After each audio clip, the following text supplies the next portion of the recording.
Right, last attempt. Oh, hang on. Up, please, come on.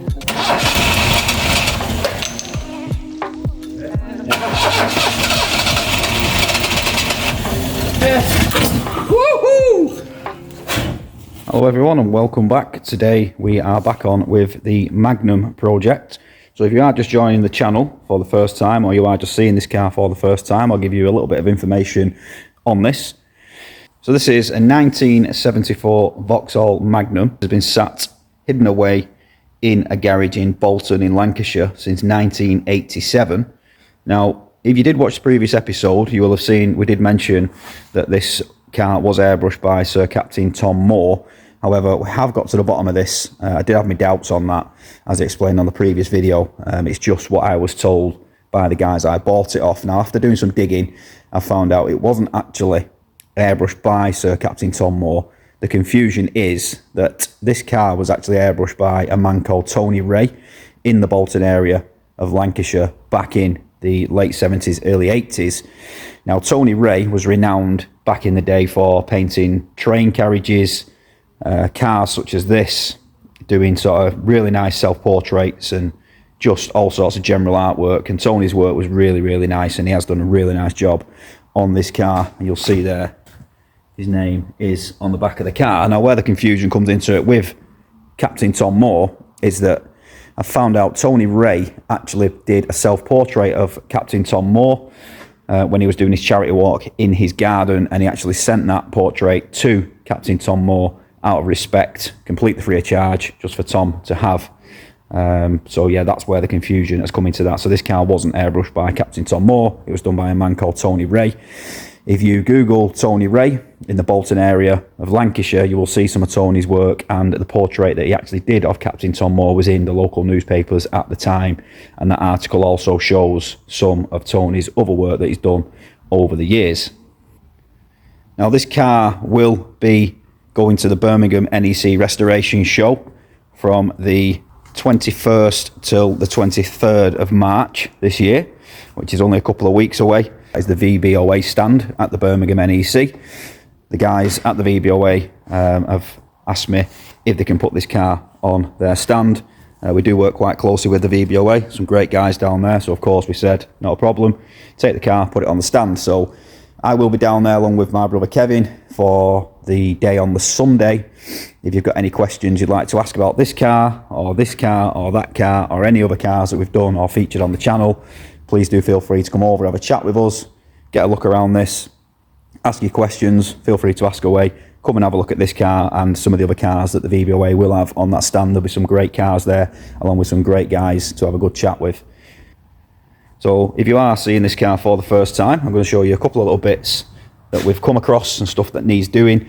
And the plan for this car is to try and keep the paintwork as intact as we can. We don't really want to mess about and alter this. You can never replicate this.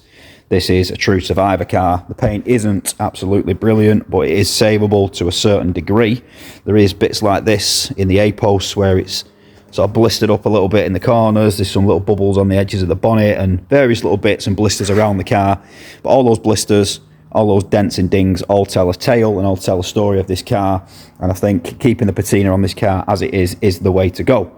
So I'm going to walk you around it. I'm going to take you for a little look at some of the rust we've come across, the major stuff that wants doing, and I'll give you a little look at some of the artwork on it. So first of all, it is going to need some repairs in the lower sills. As you can see there, these have completely gone. That rot finishes about here. So we're going to get some sills and put some pieces in. Hopefully we can keep it below this line so we can save the paint from here upwards.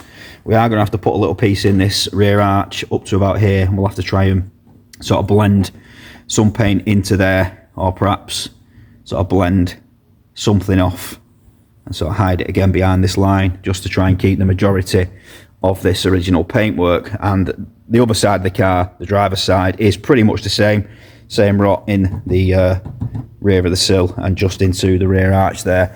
Now everything else really on the bodywork is pretty much solid. Like I say, there is some little bits of bubbling and stuff like that, bits of cracking in the paint, but rot-wise isn't actually that bad, which is quite surprising because these cars did rot for fun, even from new. Now moving around the front, the chrome in the bumpers isn't really bad, to be fair. There is some light pitting, but again, it all adds to the patina. But for a car that's been sat in a garage since 1987, that has held up really well. And again, you just can't replicate that patina. And you know, the car's only a survivor once. So I'll take you for a little look at some of the artwork. Again, this is a Magnum Force tribute car. So any of you guys that are from this sort of generation may well know Magnum Force and may well recognise some of this artwork on this car. And you can see there's loads of highlights, pinstriping and sort of blending into the edges. It's hard to pick it up on the camera. All around the front there's sort of like a crinkle effect in the paint as well.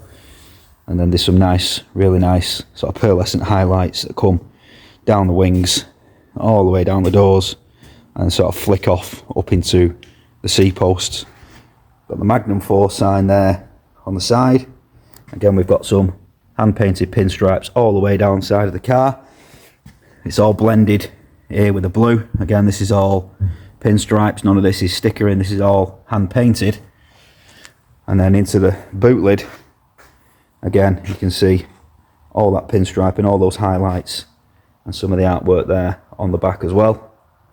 And then you will see there artwork by Tony with the old 5-digit phone number.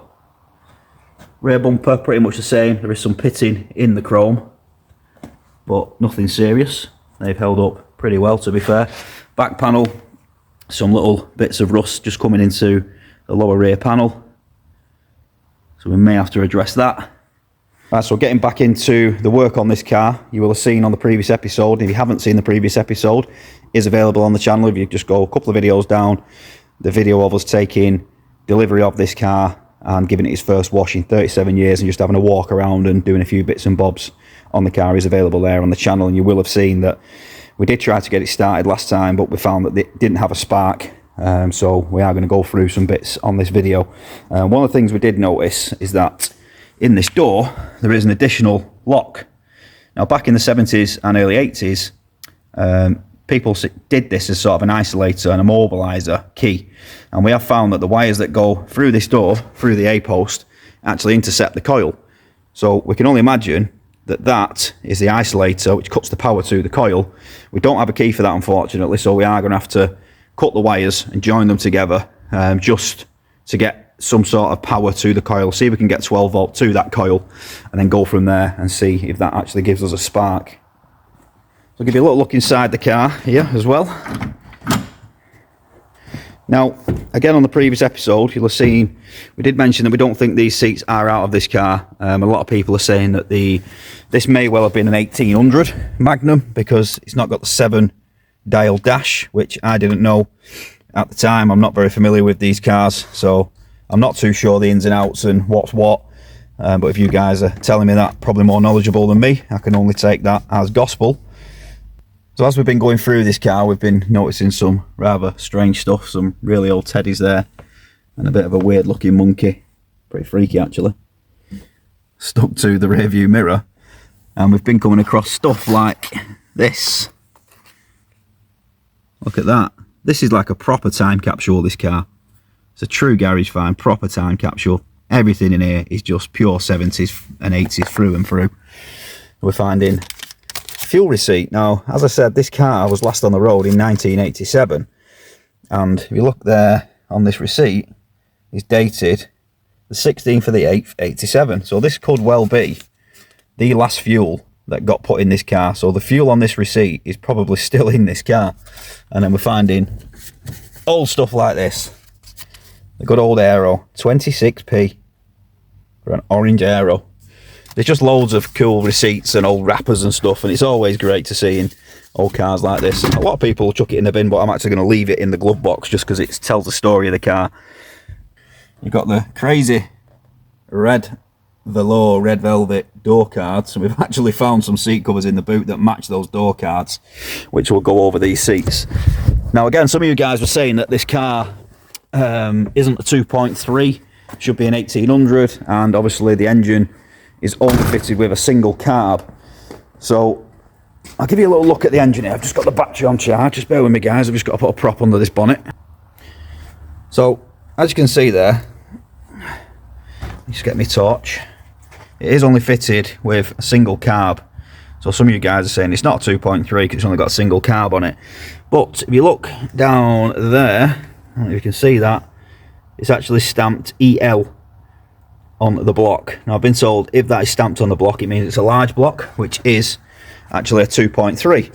So again, if any of you guys know anything about that, please drop it down in the comments and let us know. We've got the old tax disc there. Last time it was on the road in 1987.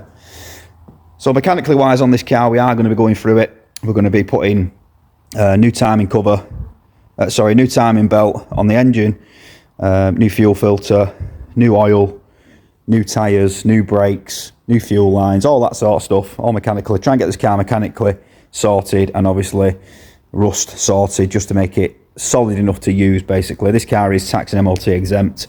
Also it is registered as a 2.3 on the logbook as well, so I'm not entirely sure about the 1800 scenario that a lot of you was mentioning on the previous video. Now we are going to try and get this car started today. Hopefully, fingers crossed, it will start once we figured out the sparking issue. We do have some spare parts. We do have a coil and some other bits just in case we need them, but we'll see how that goes.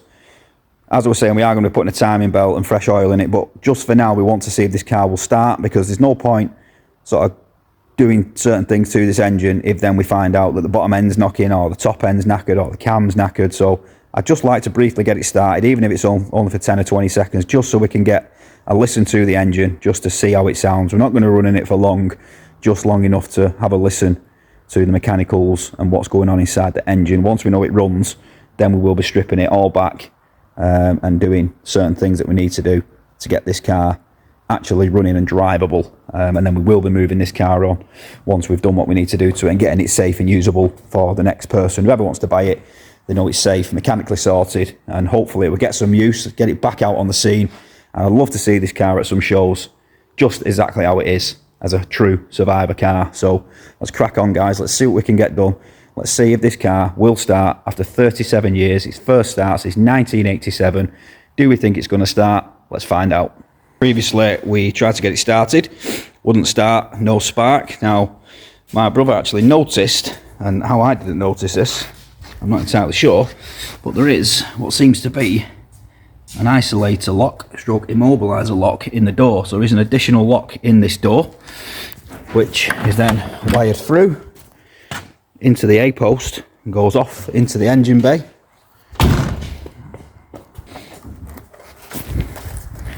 And appears to intercept the wiring to our coil.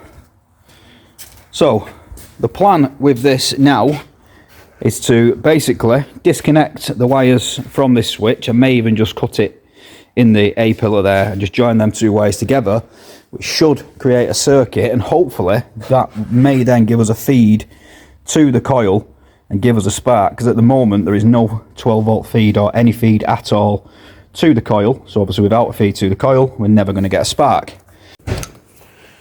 So all I'm going to do here, guys, is basically just cut these wires right in half, and for now I'm just going to twist these two together. Obviously it isn't going to be a permanent repair, but for speed and for the sake of not having to strip the door card off, I'm just going to join these two together quickly. I'm going to twist them together for now and see if that gives us any spark down at our coil. If it doesn't, then obviously we can eliminate this, rule it out, we know this isn't causing the issue, and then we can look into the wiring to the coil. Potentially we could even feed a new 12 volt wire to the coil just to see that powers the coil up. For now we'll try this and see how we get on. With the wires now twisted together down there in our door from the isolator switch, let's see if we get any power now from our coil. Let's touch this on there, and there we go. We now have 12 volt to our coil. So I'm just going to connect these plug leads back up and I'll see if we get any spark at that spark plug. So here is our replacement coil. It's a Lucas coil. I'm not entirely sure if it is a like for like for this particular car. However, it will certainly work for now.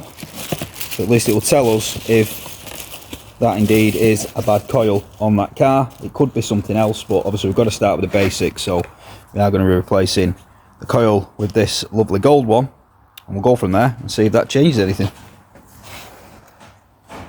So it should be pretty straightforward, because I think that this is already actually loose. So let's pop the king lead out of there, which has not come out very well, to be fair, because the end's pulled off it. That's not going to help the spark situation. I'm going to actually see if I've got a spare king lead I can use on this as well, because that lead's not great. I don't think I've got a full set of leads, but we'll have a look. Pop that one off there. That's our, that is the negative.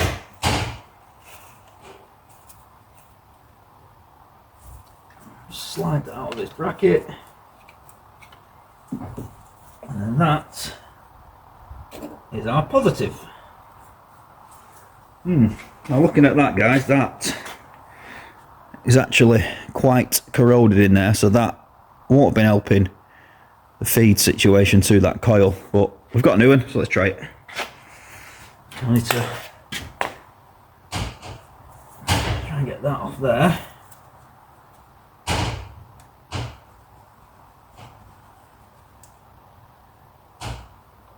That's it.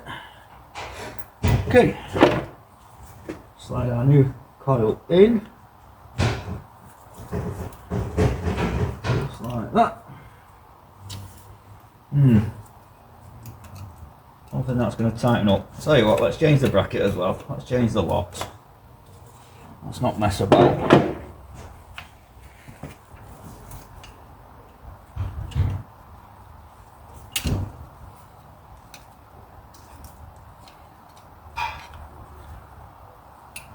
Bracket's also snapped. We're needing that.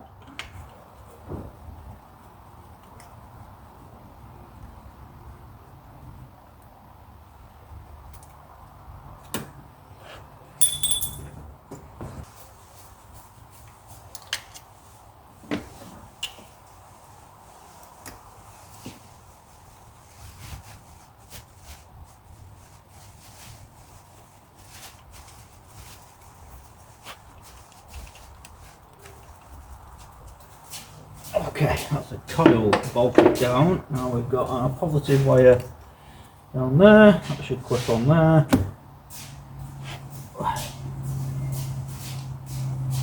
Our negative wire on there. Like that. I'm just going to go and see if I can find a better king lead than this, because that's not great, is it?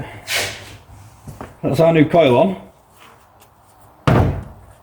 We've got Kevin sat in the driver's seat. We've got our plug here, which is earthed out on the rocker cover bolt, and I've already checked that. That is grounded. So we've now got 12 volt to our coil. We've got a replacement coil on. Let's wang this over and see now if we get any spark with that new coil on.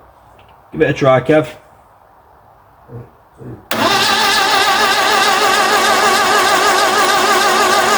Right.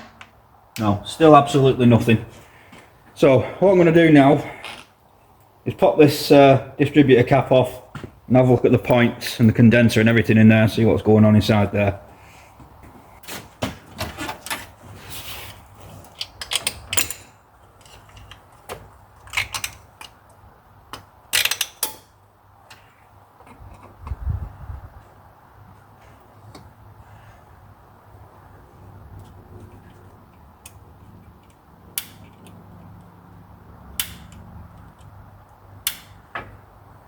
Right, so I'm just going to check here, guys, if realistically, if all our feeds are here and I flick the points, I should be getting a spark. That should send a pulse to the coil, which should relay a spark out of our king lead. If I pop that off, jam that in there somewhere.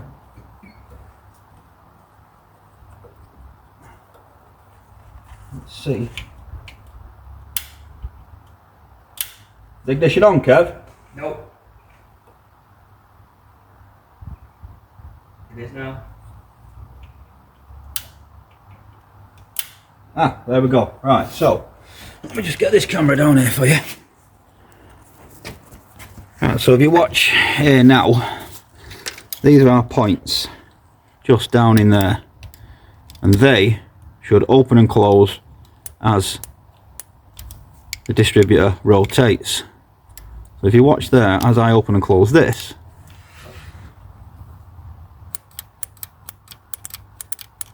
we are getting a spark there. So our issue must be somewhere in here. So I'm just going to get Kev to spin this over and let's actually see if this distributor is actually rotating at all. Just turn it over, Kev. Let's see if this dizzy spins round. Yeah, right, so we'll do that again because we can see a spark down there.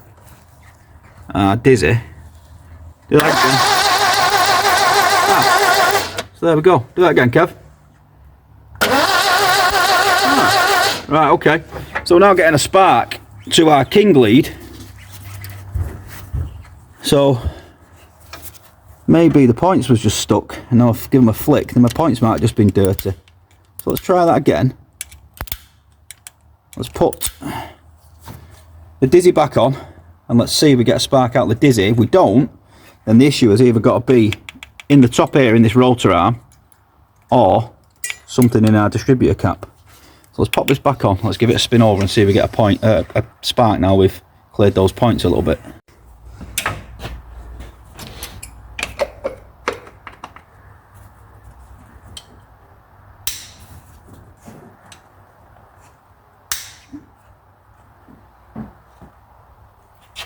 Right, so that's the dizzy back on. Okay, just crank that now. Let's see if we get anything out of that king lead. Yeah, here we go. Yes! Right, we now have a spark. Right, hold with me a minute, don't do anything. Yeah, off. Put that back in there. Let's now see if we get a spark at our plug.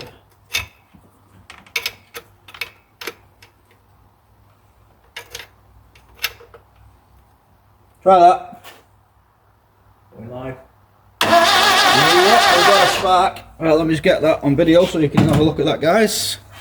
It's not a very good spark, but these are old plugs.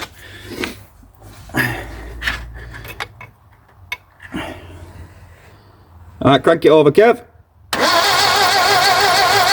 you go. Right, we now have a spark. We're getting somewhere. Okay, right, so I do have some replacement plugs for this. I'm going to bang some plugs in here. We are going to have to work with these old leads for now. I'm going to put the plugs in. I'm going to see if we can get a little tune out of this. I'm just going to pour a little bit of fuel into the carb and see what it does. It is still on its old oil, but I ain't going to run it for long. I just want to see if it literally fires, and we will be dropping this oil before we run it for any length of time. Obviously, the timing belt is not the best as well, but I am informed, or have been informed, that these are a non-interference engine, so if the belt was to go, hopefully it shouldn't cause any damage anyway. We will be replacing this belt at a later date. I just want to literally see at this point if this engine starts up and there isn't any knocking, banging, tapping or any weird noises, so we know where we stand with this engine before we start to do any work with it. Right guys, so we've got our replacement plugs in. If you will have seen the previous episode, you'll seen a couple of those shattered, so I couldn't even reuse the old ones if I wanted to. I have had to replace one of these HT leads because the ends are snapped out of it.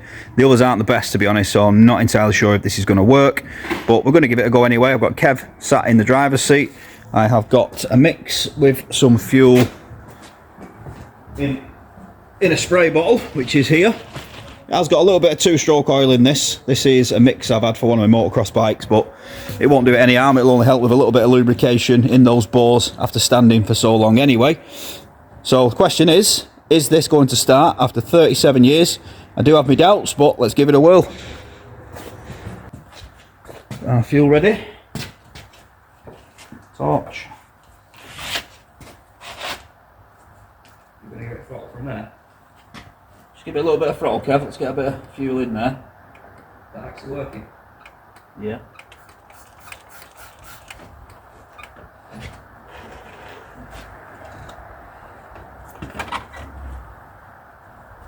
A little bit of pedal when I'm cranking.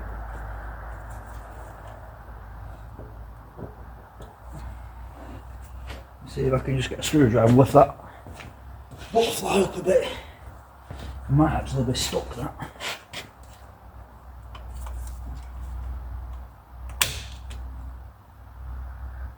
Okay.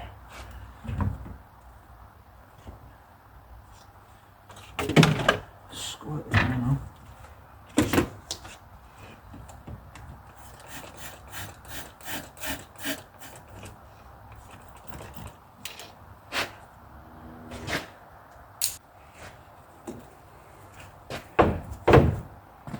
Right, Kev, give it a whirl. See what?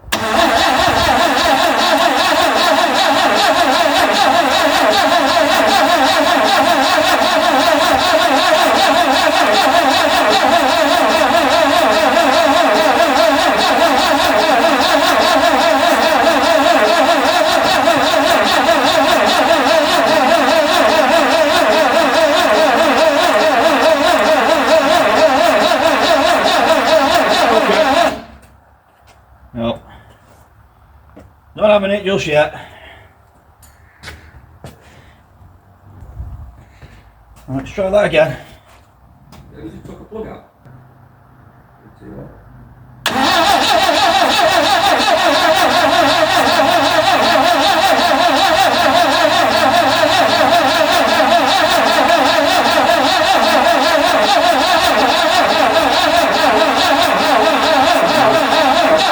Oh, had a little pop then.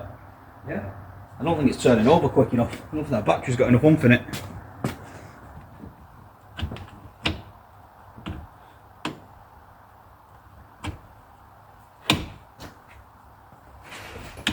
We can get one.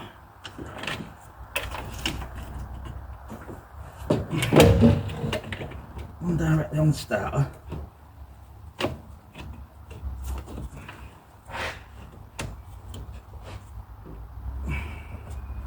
One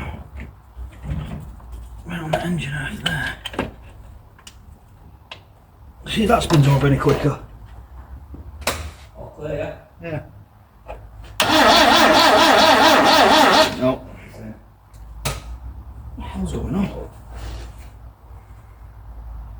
It is making a little bit of a something. Oh.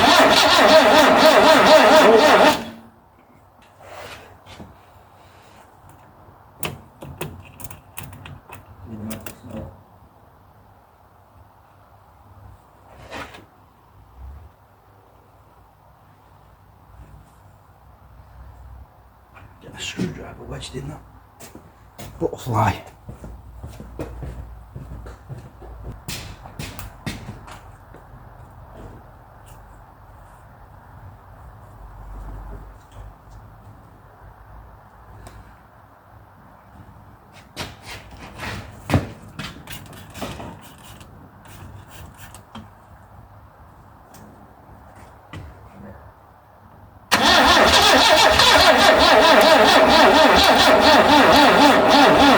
Tried, didn't it?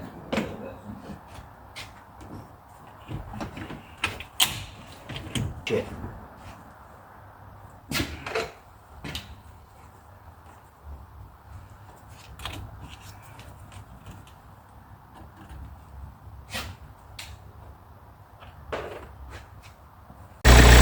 Right guys, so we've got the jump leads on it now. The battery's gone flat, so you see you've got jump leads.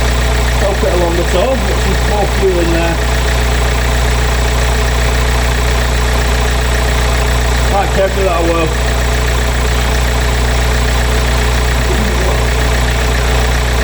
What? It's alright, it'll set on fire, I'll push it down back, don't worry. Go.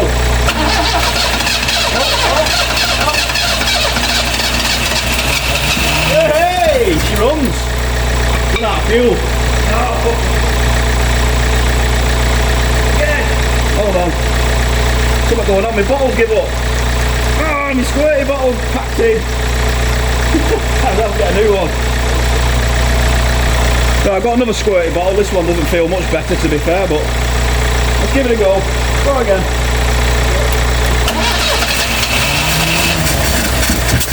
Oh, bit of a backfire. Stop them. it, just see if it'll tick over. Woo! Try again.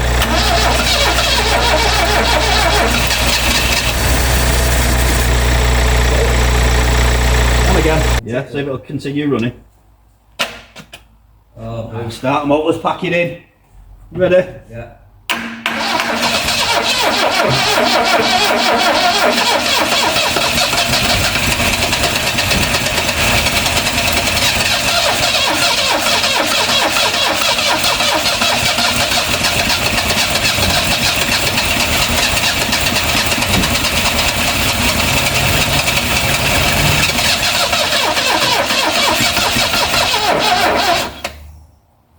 Boom. Kind of runs. Hopefully. I think it will go eventually. Yeah. I just can't. This bottle's not the best either. Yeah, go on. God damn it. Are you revving it then? Let the choke off, Kev. Eh? Let the choke off. Choke off. Let me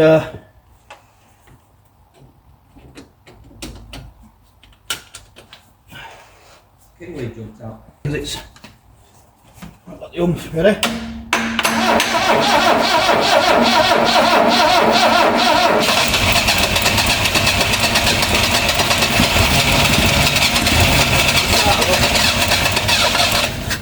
I need a better spray bottle. This is just not doing out. I've got a better spray bottle now. Let's see what we get. You ready? Yeah.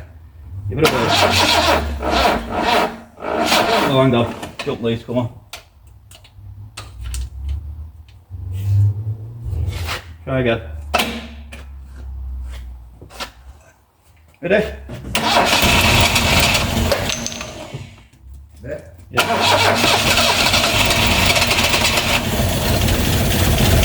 Yes, go on, go on, go on, yes!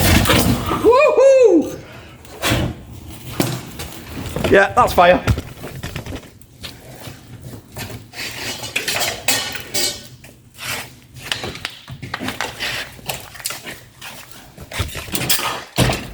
Ow.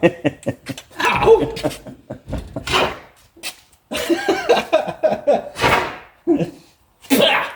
Well, it runs. And then sets on fire. Well, it ran.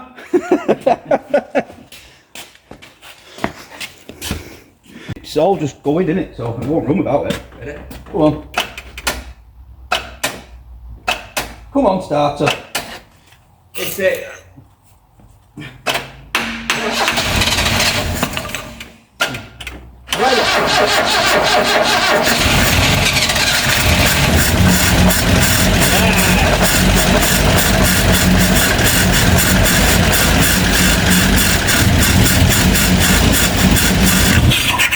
Oh.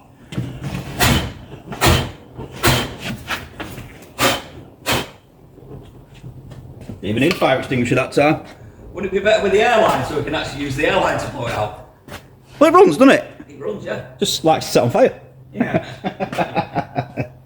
Right, guys, so we had a little bit of a moment there, as you'll have seen. That was quite entertaining for a moment there. Luckily, we did have a fire extinguisher on hand. It's always good and it's always advisable to make sure you have multiple fire extinguishers knocking around in the workshop when you're messing around with old stuff like this.